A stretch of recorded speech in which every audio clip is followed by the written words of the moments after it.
This is Public Eye, brought to you by the New Vision Movement. Now, here's your host, Dr. Frank McField. Good evening and welcome to Public Eye. The last Public Eye program we had, we were dealing with issues related to labor in the Cayman Islands. This time we are going to deal with a piece of history, and that piece of history is Time Longer Than Rope, a play written by me in 1979, first produced by the In Theatre Company in 1980. And before I get into talking about this play with my three guests here this evening, I would just like to read a little piece of history to you. And this is a confidential memo that was written to me on the 5th of September 1978. And the reason why I'm reading it is because a lot of people say, well, why did you call the play Time Longer Than Rope? And it's from the acting chief secretary, and the subject is publications in the press. The letter goes, it has been reported by the Principal Secretary of Health, Education and Social Services that contrary to government regulations number 226-2, you contributed an article in volume 5, number 11 of the Caymanian Compass of the 25th of August entitled Preschool Expansion is the Key to Upgrading the System. This publication was made without the express permission of the governor as is required under the regulation quoted here. I must warn you that this is a breach of conduct for which you may have to answer to the Public Service Commission. You may, however, present in writing an excuse for your conduct, which you may or may not be considered. If you wish to reply as suggested, you should do so by noon of the 21st of September. It is signed the then acting Chief Secretary.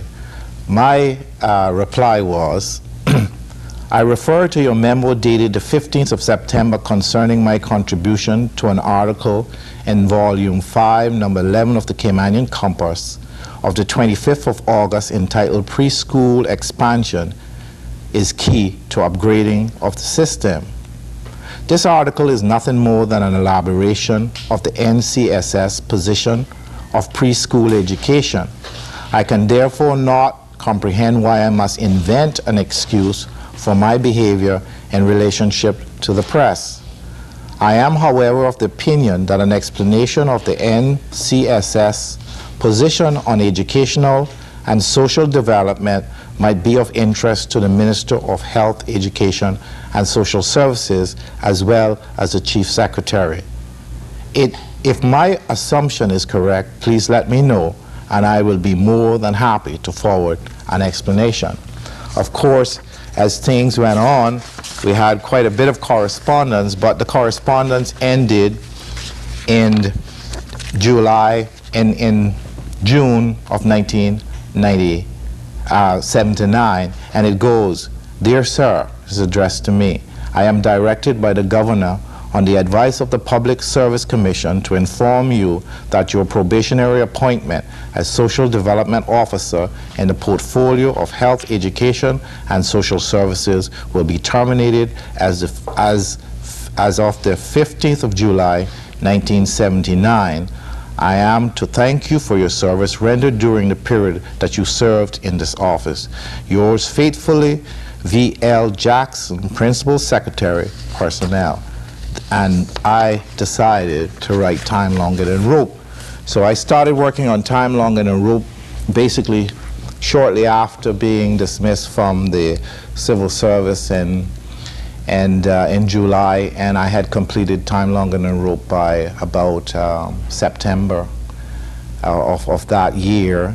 And part of what I was really trying to do is that I was trying to create a document that would later on act as proof of the fact that I had perhaps a better understanding and a better grasp of social issues and social contradictions at that time than I was being given credit for by the persons in the glass house. So I have with me this evening Mr. Henry Muttoo, who is the director of the play at the moment, who is also program director at the Hartwell Theater. I have with me Taya Truman, who is actually Miss Frances Ramoon's granddaughter. Her father is Johnny Ramoon. And Taya played in the first production in 1980. She played the little girl, and at present she is now playing Ella, the mother, in the production some 20 years later. We have also Mr. Dick Christiansen, who is playing the rich American, Mr. Wilder, who is the other part of the tale in the story. And I'm happy to have you all here on the show. And we really want to talk about the play. We want to talk about how you were drawn to it, what you find in it, how does it does it mirror life, past life, present life? How does it, or is life mirrored by it? I mean, what have you found from the point of view of your involvement with it? But before Henry says anything, I'd just like to ask Taya, what do you recall when you played in it some 19 years ago? What can you remember about that whole experience? Well, 19 years ago, I played as a little girl, Eveline. And I find it very exciting. And I was grateful, and I was very excited to know that I can and was chosen to be Ella now. But what made you want to do it again? What made you want to try it? Well, I mean, it's time consuming. I mean, you got. Well, it's me. Yeah. It's just me. Yeah. If you all guys come out and see the play, you would just say, well, who knows Taya? That is Taya. Yeah. It's no use to her acting. That's just her. You know. How she is. That's how I am. That's how I is. Yeah. So I mean, but Henry, you've been responsible for choosing the actors. I mean, what were you trying to achieve, for instance, in finding a character like Ella? I mean, maybe you can say a little bit more about the actual character Ella. Yeah. Well, when excuse me, when a director is choosing a cast, I mean, you read the play, you understand the play, and you also understand how the characters interact and what kind of emotive response you want from them. And then what we did at the foundation is we invited people to come in to audition for the production, and I spoke with you about people that you might know and so on, and I remember you suggesting that I use Thea and so on, and she came in and she read very well, very intelligently, and I really had no choice because she read very well, like I said, and although she thinks that the character is her in real life, in a sense, that might be true, but I think that there's a lot of acting that happens. It's not just her, because she's forced to play a character and think about the character, and if you examine both characters, although the character suggests some of the traits that she might have as Ella, it's bigger than that. Yeah, it's interesting because Dick, you also think that the character that Mr. Wilder that you playing is like you to a certain extent, or you like him, or it speaks something. This is my first experience at this, and if someone were to ask me what was my motivation, I could almost say that I don't know. I saw I think there was an ad in the paper and the Compass asking for people to come forward for Time Longer the Rope auditions, and the way I look at it now that I'm part of it, I'm enjoying it very much, and I think that this is the first time that I've done something selfishly for myself in the last 20 years. I mean, I've taken the time, and I enjoy doing it. As far as the character is concerned, I'd like to share the same things that you said, because you think the character is you, and I think it's me, but I also stand corrected now that I know more about it by Henry's guidance. Henry says, that's what you think. Henry says, it's not that easy. You guys got to really try. And since this is my first experience, not being having been in Grand Cayman for almost 18 years, I never participated either as an audience or a player in this, but now I hold great admiration for not only the people that write it, the people that produce it, but the people that play in it, because there's no remuneration in it. I mean, no one's getting paid. And I have to say this in front of you, and I have to say this to you. I mean, here's a lady working every day with 4 children, and she takes the time, and it takes a lot of time to do this. Right now, we're in rehearsals almost every night, and I admire her commitment, and that she's able to do this, and she does it.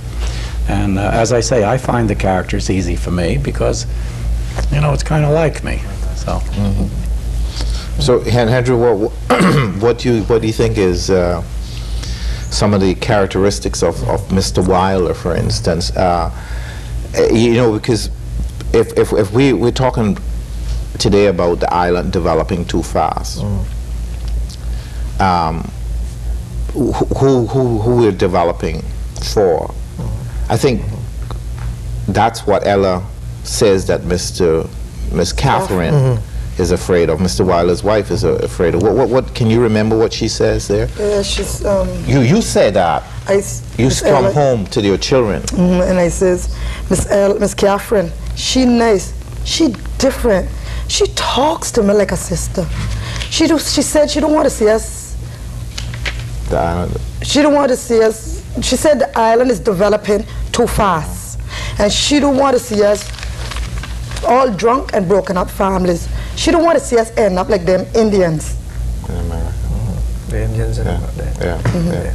So basically, a part of what the concern was then is that people would be concerned about the rapid development. I mean, and it's Henry. It's interesting too. I mean, I know that I'm in a kind of funny position as the person who wrote the play, and it's possible that after you've written the play, years after, you can come back and give it a meaning that you might not have been given in at that particular time, because I also have learned through my experiences so some of my opinions and positions might have changed, but one of the reasons why I didn't want to touch anything in the play script-wise, to change anything, because that was my first play, and I didn't really know anything about writing theater plays. I knew nothing about theater. We had started in theater in 1978, and so it was a very, very new experience for me to be involved in the theater. So, but I also, if I was to write the play today from a dramatic point of view, from a structural point of view, I would write a different kind of play. Yeah. But let me pick up a little bit on this, Frank. And you're right. I mean, the play, structurally, the play is not as strong as your other plays, but socially, the play is every bit as strong as the other play. And one of the things you talked about, the reason why you wrote the play in the first place, because of a specific reaction to you or to the work that you did or whatever you said and so on. And the play came out of that situation, and because of course you had just come back, I believe, with you trained as a sociologist. I think for me, when I read the play, and you understood why you write the play from one level, but as a director, you see, a director reads the play and you have to make choices, because basically directing is about choices. And I read this play and I said, what is this play really about? And while we might believe that the play, we focus on the Caymanian family and so on, what the thing is about, it really is about, and you have to be a sociologist to have written the play, because the play is about 2 families that are in conflict. The Caymanian family is living on this small island, and the mother has a husband who is, he drinks, he's at sea, he doesn't come home, he's left her with the children, a fairly stereotypical but nevertheless fairly true image in many ways of what used to happen. She's at home and she struggles alone to bring up these children. She has, she's working for an expat family. This expat family, so first of all, she's in conflict with her family, with her situation with the children. So we have conflict there and we have to resolve that conflict. She's looking for a resolution. She wants the children to be educated, to become better than her, right? So that they don't, you know, they don't end up being a maid in somebody else's house like she did. Then we have the expatriate family who have come down, and they're in conflict because they're in serious problems.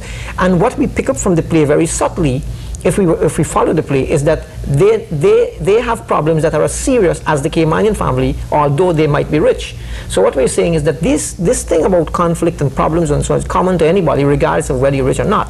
Now the husband, the expatriate husband, he's a hard-nosed, self-opinionated fellow who thinks that he has all the answers for everything. Now he wants to develop the island, but he's practical, because what he says is that, look, the wife is there and he says, look, you can sit down and enjoy the sun and so on, but I have to make a deal here to keep you in the way that you're accustomed to living. I have to develop this island. So, and he isn't listening to what she is saying about the fact that let's take it slow. Don't develop the place because I need somewhere. We need some place in the world, some little space where we can go, where development doesn't destroy the place. But his practicality against her naivete, if you want to call it that, her idealism. She's looking at an ideal situation and he's looking at a practical situation, and they clash. And they clash so that at the end of the play, we know that that relationship is over. They're splitting up. They don't say it, but we know that they're splitting up. And the Caymanian family has come together. Although there's this threat of the island being developed, they have come together in the only way that they know how, is that the husband decides to make a big leap of sacrifice, to stay home rather than going to sea with his friends, in order to bring the family back together after the son, who has been killed by a truck. That death has influenced, because the boy was the apple of his eye, and that has influenced him so much that he needs to, he decided that I'm going to make this great leap. And that's what we need in the development of any country, and in moving a country from one point to another. We need a kind of great leap of faith or strength which will take us from point A to point B, and to help to solve the conflict that they were having at home. So in the end, the Caymanian family, they've lost the son who, if we look at it symbolically, is the hope of the future. But at the end in the scene, the husband says, we will have another son. In other words, there is still hope for us, even though there's this threat. But we have to watch this threat of the development. So I think that's why the play is exciting for me, that looking at it beyond the subtext of the play, beyond the reasons why you would have written. Yeah, hold that point there. Let's go there, Dick, there, and we'll come right back to you. As you said, you shared with us the reason that you wrote it, and you shared with us your motivation. Okay, that's your perspective, and Henry's given us his. My perspective of how this play affects me, other than being part of it. This is the first time that I've been exposed to your play. I think it could almost be subtitled, Time Longer Than Rope, but Nothing Changed. Now, you might have a different opinion. First of all, I just want to let you know that I feel privileged to be part of the play, and it's a privilege to be in it. But it's also a privilege to live here. And the community that I have geographically chosen to live is East End. And East End hasn't changed much. Now, this is only my opinion, and I'm giving you my opinion as it relates to this. Seeing Ella and seeing the boys in Captain Ben's bar, all of that still goes on here today. And it goes on in that community, and I see it. Any Saturday, you know, ride through East End, and there's Brasley's Bar. And I can tell you right now, Brasley's Bar is Captain Ben's today. Nothing's changed. The same conversations, the same domino game. And East End, and I believe, has been the least affected community, maybe because it's geographical distance, whatever the reasons are. It hasn't changed in the 18 years I've been there. So I feel privileged to be part of it, and it gives me a unique ability and to participate in this. But Ella and her family, I believe, is real today. I think that this play imitates and supports much of what still goes on here. We have a multi-level society. We have the Caymanians, and they're still here, and they're alive, and they're well. But they are, as in here, they are isolated from the rich. And I don't want to characterize anybody by nationality. In fact, some years ago I heard a new phrase here, the super rich. Well, the super rich are different from everybody else, and we are having our environment affected by that. But I believe we still have the core of the Caymanians, and I don't think they've changed that much. Their houses have changed, but I think their habits are pretty much the same. But again, that's just my opinion. So this gives me a support that things haven't changed that much. Yeah, it'd be interesting also to see. I mean, when you say that things like that are still going on in East End, and to see how many people would be willing to come from East End to see the play. A nostalgia, for instance, even might cause them to want to go back. Yeah, I was, you know, in saying that, given that kind of political type of motivation for me to say, okay, I need to document, I need to do something. At the same time, I was being, of course, pushed artistically and emotionally as well to express, because I had started writing from back in 1971. I had started to try to put some stories together. And the interesting thing all the time is that being away from Cayman, being an immigrant in another country, that a lot of the times the feelings and ideas you had about your home country were not necessarily as vivid. They could be just a feeling, a flow of feeling, and sometimes you have difficulties in reconstructing that, especially when you leave a society when you're like 15 years old. So a lot of the attachment, the emotional attachment, is on a particular level. So that what I was in some of the play always, in terms of the relationship between Ella and Beatman, the kind of scenes that I was writing, the speed that it was going at, the scenes move fast, the emotions are, like Kendry said, like attitudes almost, you know. And it was just a view, a blick, you know, a picture of a moment in time, in our history, in our lives, and our emotional growth as people, and I felt that, you know, for instance, when we come to the character Bam Bam in the play, and there was a man called Bam Bam, and I mean, I felt that he made so much sense, but there were a lot of characters like Bam Bam. Cayman had a lot of those types of people who spoke in almost kind of riddles, but were philosophers. They were deep, they were intelligent. And I tried again to capture that phenomenon that I saw existing, that was beginning to fade away. And I was hanging around the bars, and I was absorbing the culture in the bars that a lot of people didn't see, and I was able to capture it by being there. The Captain Ben type of situation. I was able to revisit, you know, the place called The Corner, where the guys used to sit and go back through those rituals of coming in there and buying one another drinks and communicating to one another on a particular level.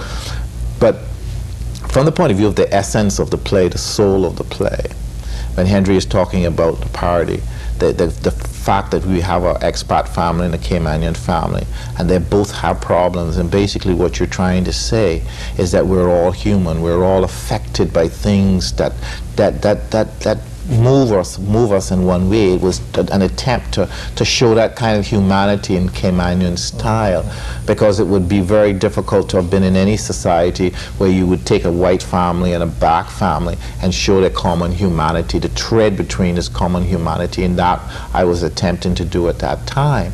It meant also to have Mr. Wilder be harsh in certain ways, and Catherine lighter and more humane in certain ways. But that was when I was thinking about the whole idea that the characters were not individual characters, but the characters was a whole concept. So the character, as is Mr. Wilder and Catherine, have to combine together to be one character, almost, because that is where we get the feeling of the humanity and the contradiction involved in the humanity, because every moral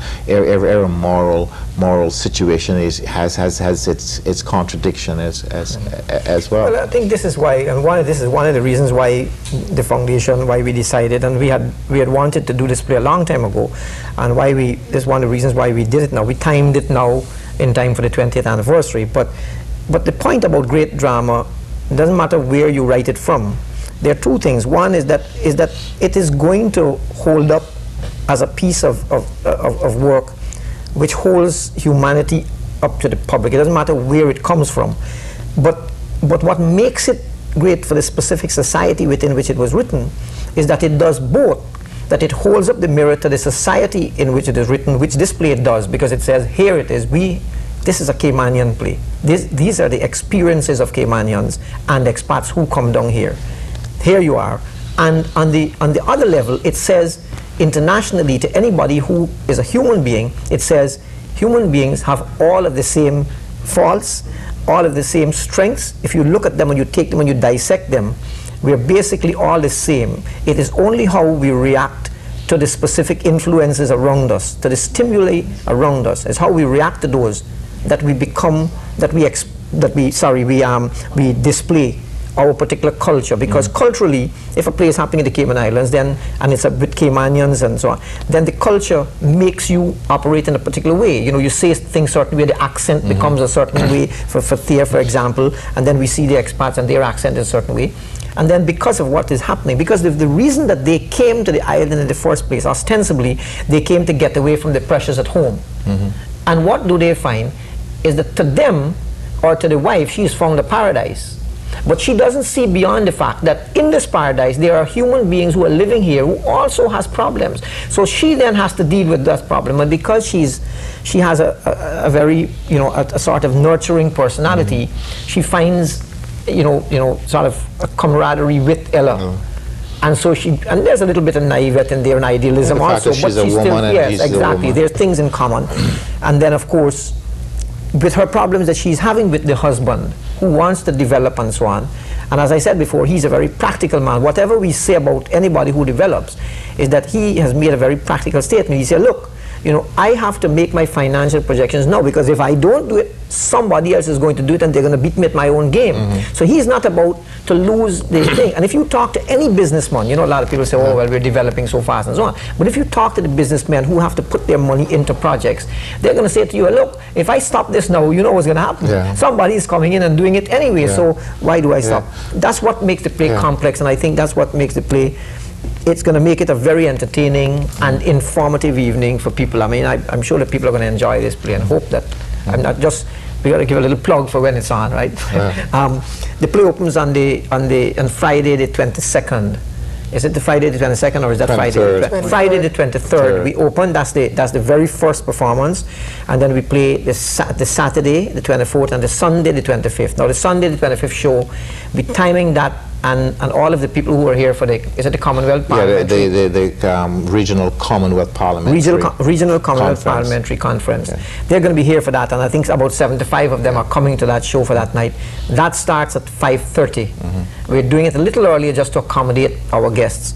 And then the following weekend we go to Thursday, Friday and Saturday.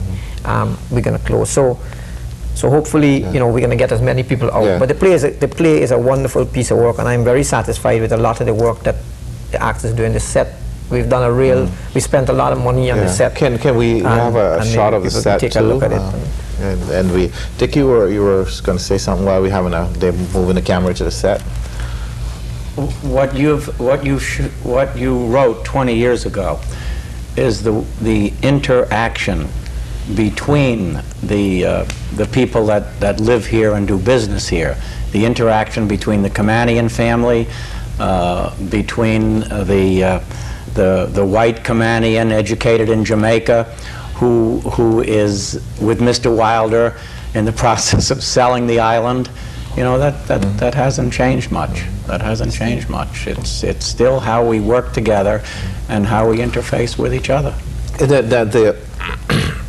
Another point that we could probably look at is that, I mean, part of the problem that we have is that people say that Cayman doesn't have the cultural products Not that we don't have a culture. We all know that we have a culture, but we don't produce the theater.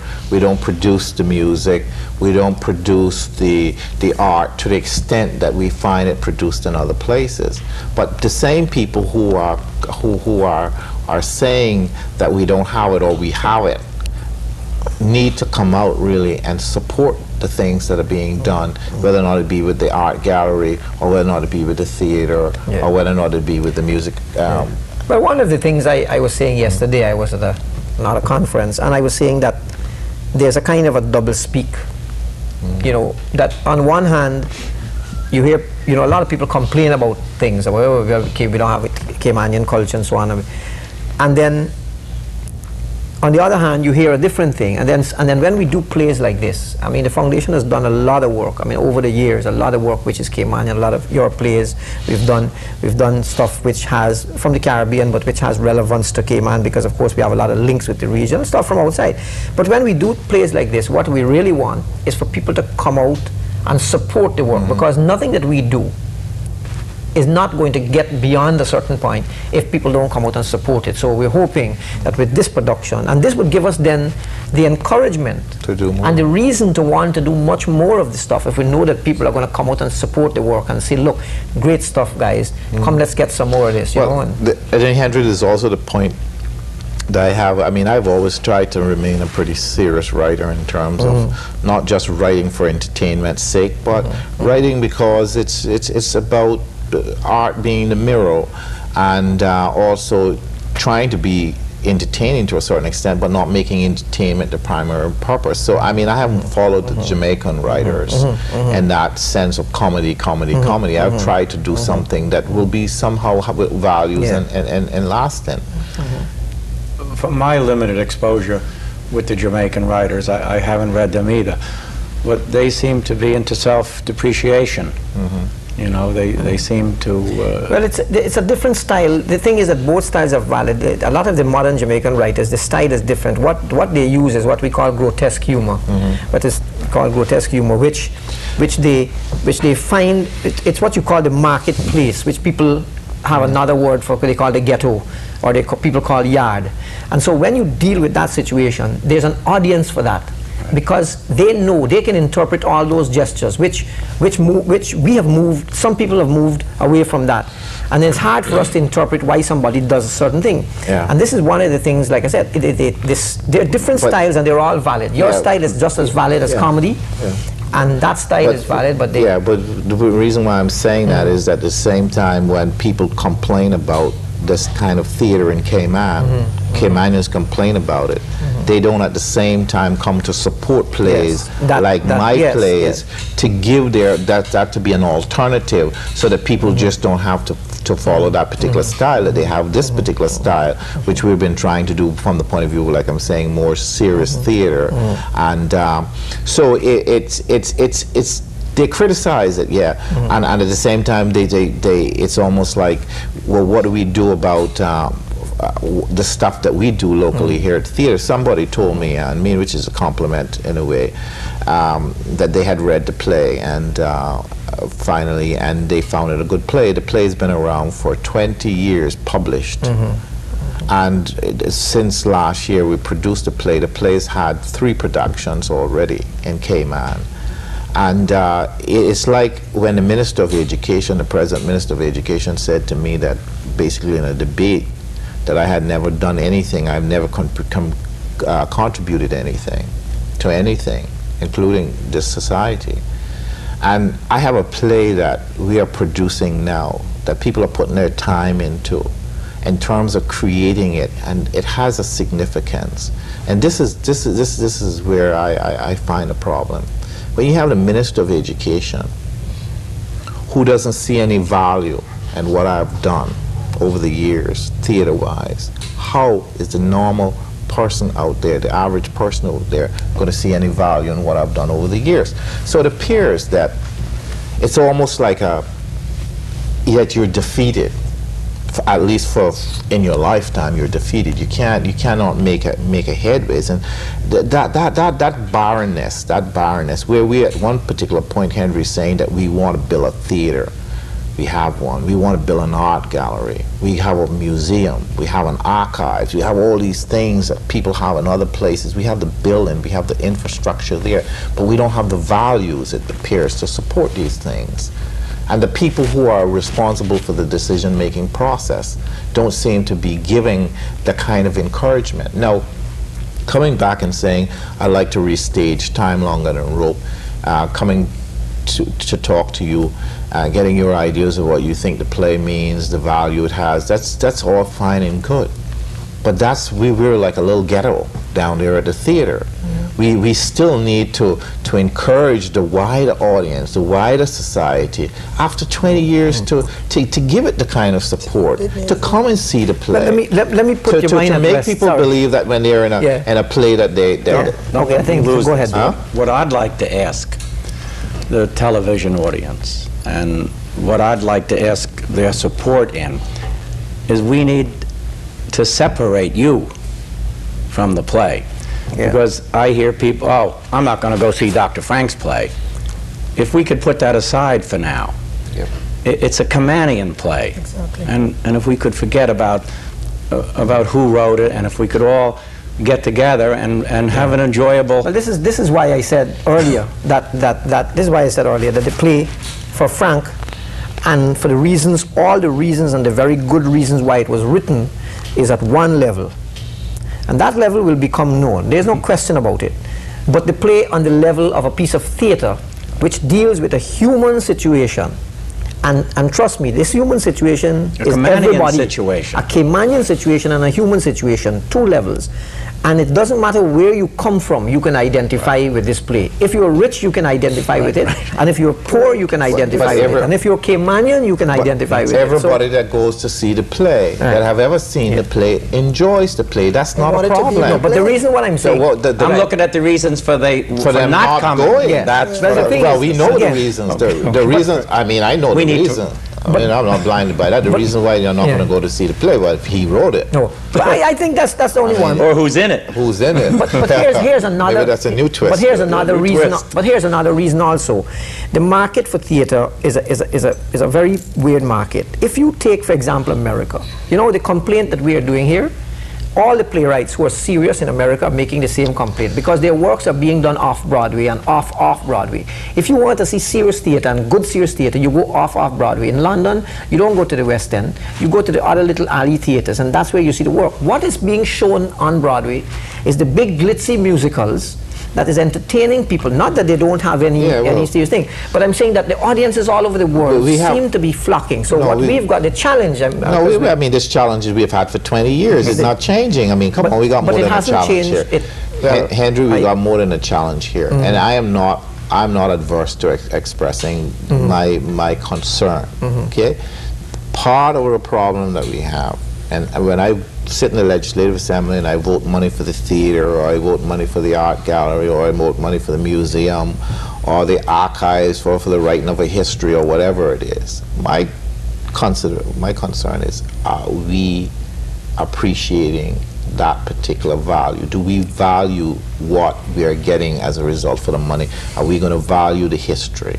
Are we going to value the plays? What has to be done to educate the people and to aspire the people to hold up what belongs to them? Because when the Jamaican get and hold up the Jamaican football player, or he holds up the Jamaican act, or he holds up the Jamaican plays, not all the time do they understand it, like you say, you know. It's they understand the dynamics of worshipping or saying this is ours and this is good because this is ours. Where we are saying this is ours and we don't know how to treat it. We need to get to the point too where we don't all have to understand the play and know that the play is good in this way. We go to work, we go to the play because it's ours. We hold what is ours up.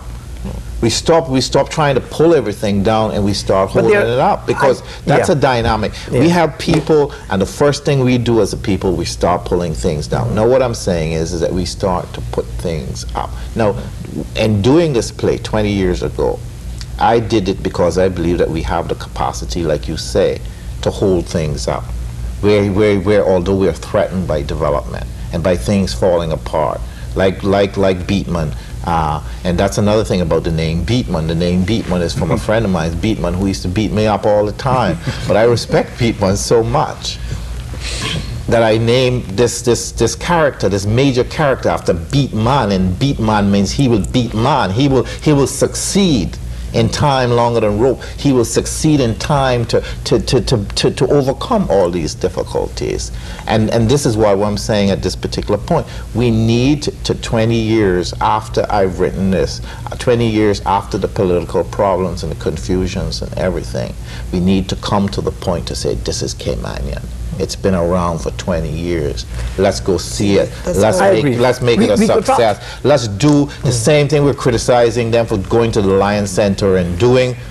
Let us go ahead and do it for our people. Let us hold up what we have. I agree with all of that, Frank, but I think maybe there's a topic for a whole nother debate which is forming here now, because the point about it is that the audience that, because remember when you're targeting audience, I mean, and if the audience that knows this play and knows this situation understands it, all Caymanians do, but a lot of the younger audience, say 20 years ago this play was written, somebody who is 25, remember that they were 5 years old when this play was first written. So if you in terms of targeting audiences, those audiences from those people who are 25 years old, and that's a big percentage of the Caymanian population, they have been influenced by a whole different sort of the different cultures coming in and so on. So what we're doing is that, and that's again is a thing for another debate, not that we want them to come in, and that's this play is a start. I mean, it is a way, putting the play on is a way of saying, here is something which is yours, we want you to come and see it, and you encourage them. I believe that this play can, everyone who lives here, who works here and calls this their home, no matter what level, whether they're Caymanians or foreigners, they can recognize themselves in here. Exactly. Yeah. There's a piece of all of us in this play, and that is what hasn't changed in 20 years, and hopefully won't change. Yeah, and but here's a real live Ella. Right, and then, but see, we're back to the question of why people go to theater, why people have art, why they're writers, why would a society have a writer and think that a writer is special, or what the writer has written is special? Why do they have Shakespeare? Why do they have Bach? Why do they have these people? Why do these people who even don't understand classical music still identify with classical music as being a part of their culture? You see, so one of the things, because I mean, we know that somehow that there's going to be some audience for the play. But on another level too, what we want to do is to use this particular play or this particular event or situation to encourage young Caymanians to write, to encourage young Caymanians to get involved as actors and actresses in the theater or stage designers. Because part of the problem that we have experienced at the Hartwell over the years is that people have pulled away, because it might be easier even to write a play than it is to act in a play. Because at least you're writing a play, you can go ahead and do what you want by yourself. You're acting in a play, especially like this play, where you have so many people in the cast. If this one doesn't show up, and you show up, and this and that and the other thing, there are all of these types of difficulties. And at the end of the day, you said it, when Taya has these kids to take care of, her kids to take care of, and she has to work, she has to do all these things, and then to be able to give time to studying a role that she can then come on opening night and say, I am Ella. Believe that I am Ella. Believe that I'm a Caymanian. Right. And that is the sacrifice. This is what I'm talking about. When one say, and I have to say it, if you say that you're a Caymanian and you keep walking about saying that you're a Caymanian, it means more than a name. It means, to me, it means more than being born in a country. It means that you have to make the sacrifices that are necessary to move the country forward from point A to point B. Now, if you're not prepared to do that, and it's not just the theater. I mean, remember that. I know that a lot of people contribute in there's so many clubs and things, and I know that a lot of people contribute their time.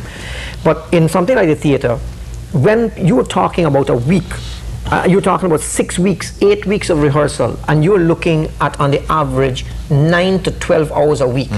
So if you multiply that by, you're looking at 60 to 70 hours people are giving, minimum people are giving to this thing, because if you take your travel time and all of that, you're looking at 100 hours easily that you're giving to these things. Now, if you can't pay for that, but the people who are doing it know that this is their contribution to the development of this country, so that when they talk, they're not talking out of nothing. They're saying that, no, I have paid my, that's what people call paying your dues. I'm paying my dues, so that when I call myself a Caymanian, I know what I'm talking about. I'm not saying it because I can get a job because I'm this or the privileges to get. There are those too. If we go back to the whole idea of what it belong, or you can't belong and have rights without also obligations. You have responsibilities to contribute. Now, what we were trying to sort of say here specifically is it comes a point in our history where our cultural identity is important, where Caymanians producing cultural products is important, where Caymanians, when Taya gets involved in acting, she's an actress, she's a Caymanian actress playing the role of a Caymanian in a Caymanian play. She's contributing because the play would not be whole just written by me. So although Frank McField wrote the play is not Frank McField. There's Dick Christiansen in the play, there's Taya in the play, there's Henry Muttoo doing the set design and getting involved in the directing. All of our energies are involved here, all of our creativity. So at the end of the day, when the play opens, the play is expressing more than what I wanted to express. The play is expressing also what you might want now to express, because you're not denied the possibility to get involved with this piece of art and also affect it in such a way that your creative being, your Caymanian being, is also a part of it. And so, I mean, if we come back, Dick, to the situation, I mean, you're actually spending quite a lot of time at the theater. I mean, now, I mean, and this is not a monetary contribution that you're making to this play. You're making a personal contribution from the point of view of time, and I find that to be commendable, because that's the most difficult contribution for anybody to make. And you mentioned the fact that you were privileged to be in this play, and I also mentioned the fact to you that I'm privileged to have you in this play.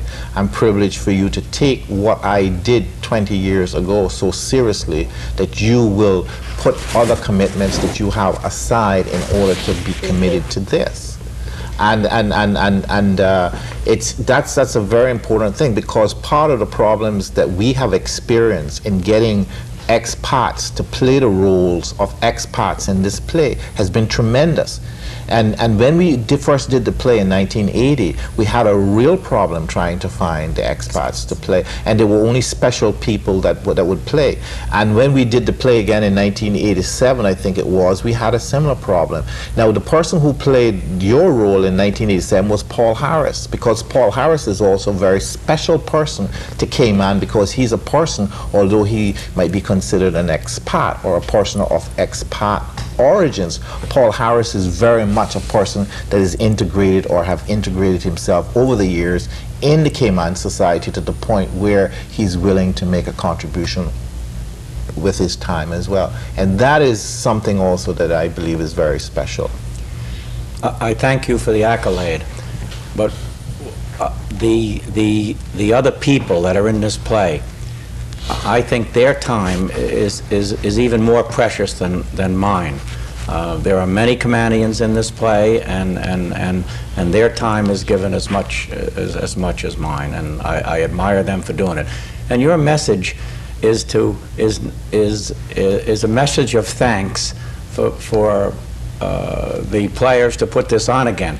But your message today, which I learned here today, is you want this to go forward. You want to preserve it. You want to promote it, and yet you want other people to pick up the torch and continue it. And that's a message that we should put out there. Yeah, I mean, after you're gone, we don't want this to stop. Sure, I mean, this is, hey, look, I'm 50 years old, and I think that I feel that when I made the statement, time longer than a rope, what I was saying, hey, yeah, there'll be accidents, yeah, you'll fall, but you can rise. And this is an expression of hope.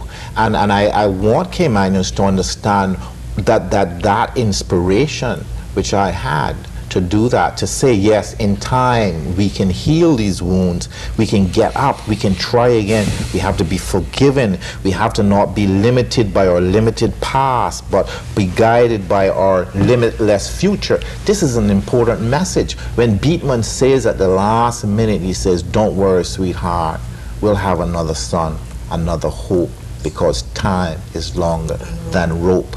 That is something about the soul of the society, that ability to have faith and to say whatever has happened, we can go forward and that we can find a better solution in the future, and a better solution in living together. And a better solution in living together. And this is one reason why I'm saying all the people, Taya, look at Taya. I mean, I wanted her to act in this play because I think the continuity is important. The fact that she was Eveline, the little girl, in the first production. And I said to Henry, it would be great if Taya could do it. But Taya is very busy with her children. Taya is working very hard. I didn't know if she would have the time. But eventually she got involved. Now, when we started the theater back in 1978, we started to work in the area where Taya lives. We started to work with her cousin Barry. Okay, he played the kid. We started to do things in the area. We had kids involved with the National Youth Theater. Jeff Cresswell had them involved in all of these things, and there was a whole bunch of things that were going on. Now, for her to come back and be able to be the main focus as Ella in this theater, Time Longer Than Rope, is to bring it back where it came from in the first place. It's to take it back. It's to have the spotlight on the people who gave the story the impetus in which it gave. If you look at one of the names that I used in the play is Coolidge. And I said that they're all fictitious characters because I wouldn't want anyone to sue me or change their mind and all that. But again, it was like to take my friends and put them in a piece of history. Somehow one little piece of them to take it off and say, guys, look, I'm going to package this for the future. 20 years have passed, the next 20 years, I don't know, I might not even be here. But I believe that we'll come back to the point when it's 50 years of Time Longer Than a Rope, that the Cayman Islands people will have something that they can say, let's go to the theater. Let's be nostalgic about our past. Let's be creative about it. Let's see how a cultural product can really influence our enthusiasm for the future. And that is part of the work. Shakespeare has lasted almost 500 years, so there's hope for you. There's hope for me. Well, I should hope so. But anyway, in the more practical terms with regards to the fact, Henry, also one of the reasons people don't seem to want to go to the theater is also because of the price of theater. I mean, these tickets are $15.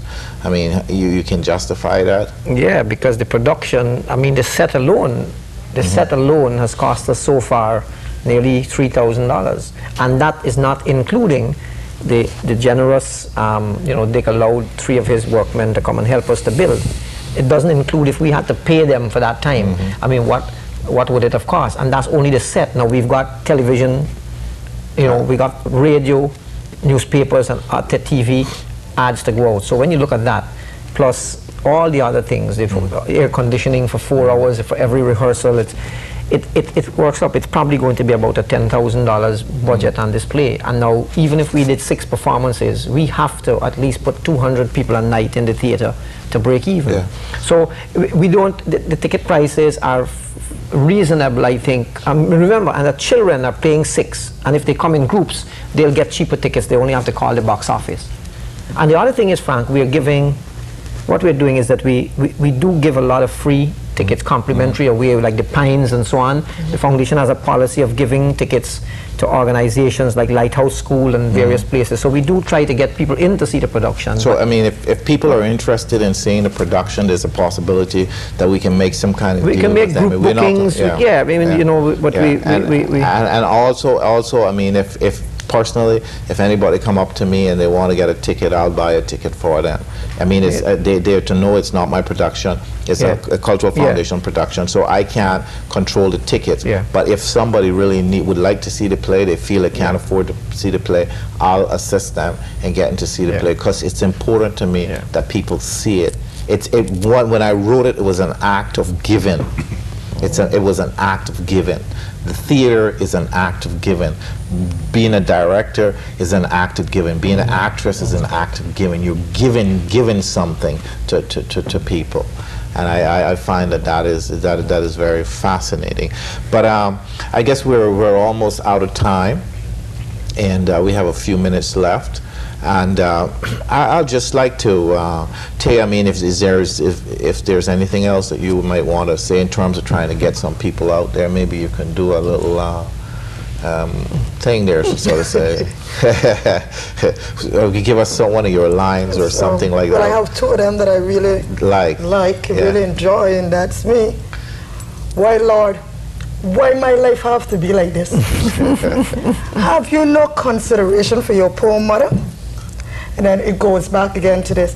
I gotta go out and work, come home and work, be driven mad by my children, by my husband, and by Anna Midland and my business, and I leave my business alone. That's me. And just to mention quickly some of the other people in the play. We have Harwell McCoy, stalwart on the Cayman Islands stage, playing Beatman. We have somebody we didn't mention, Novelette Bodden, who played the grandmother in the original production. Novelette is back as the grandmother again, 20 years later, looking just as young as she was, so we're going to be in trouble with that one. We have to put a lot of makeup on her. We have young Frank Flowers, Frank Jr., who's playing the young Caymanian businessman. He's supposed to be old in the play, but we're making him a little younger. In this particular play, because it'll make the same point.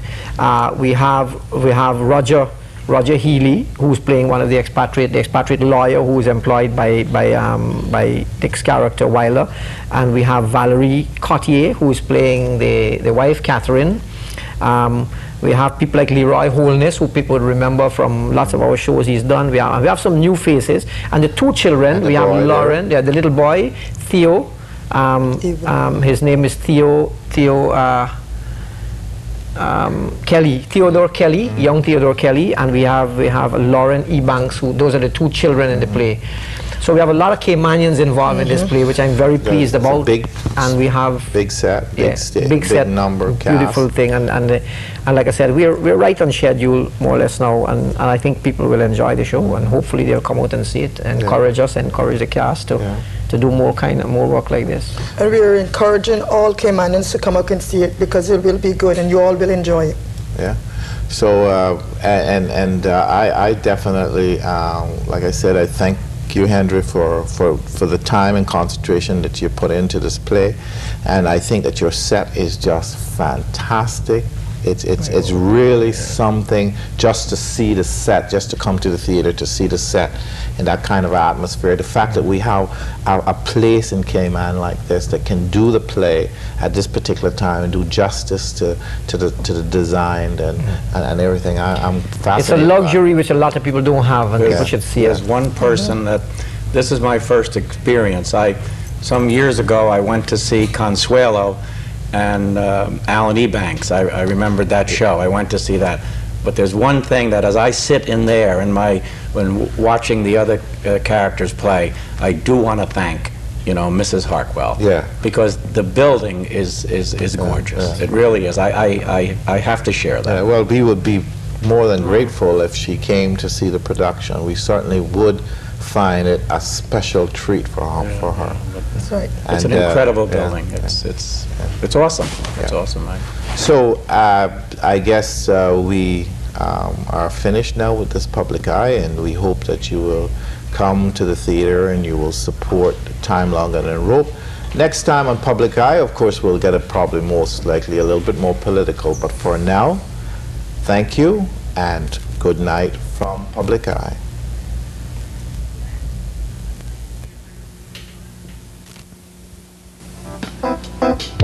Public Eye has been brought to you by the New Vision Movement.